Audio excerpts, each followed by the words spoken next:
Husqvarna MC258 tehtud kuskil 70-ndatel, 70-ndate algus kuni 70-ndate lõpp ekstra Rootsi armee tellimusel.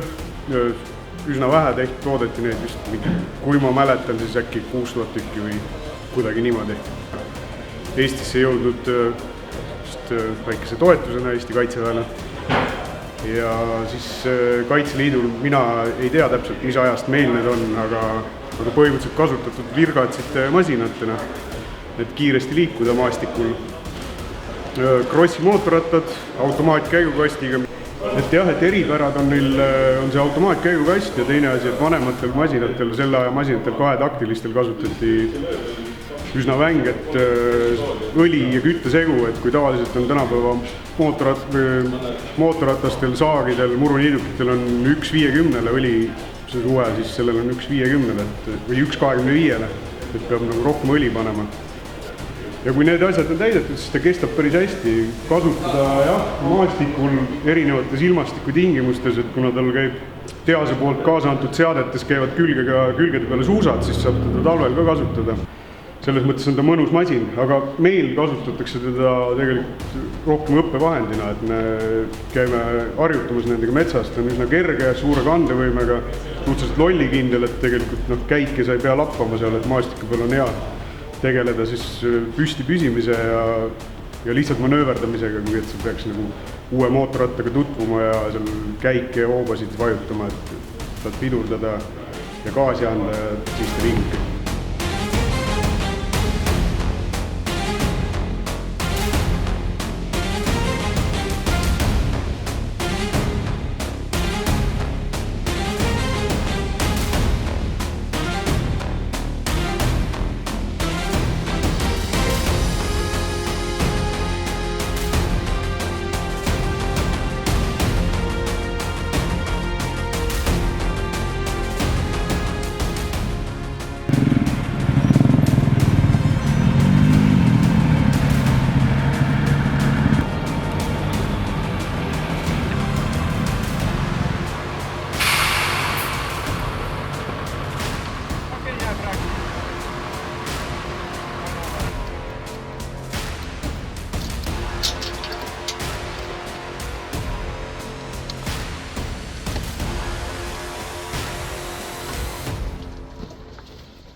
Ja kõik see masin ise ongi, tegelikult on ikkagi tehtud ülimugav, et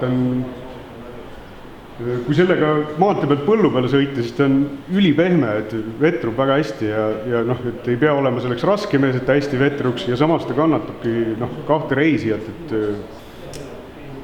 see ei ole esinemise masin, vaid tegude tegemise masin, et sul on vaja jõuda punktist A punkti B ja kindlasti minna kuskil metsas, poris, põllul, jää peal, lumes. Kahetaktiline masin, et siis oledki siuke vanakooli võrrimees, et bensuvais on kogu aeg küljes sul endal riietel ja siuke tõsine mootorrattamees ikka.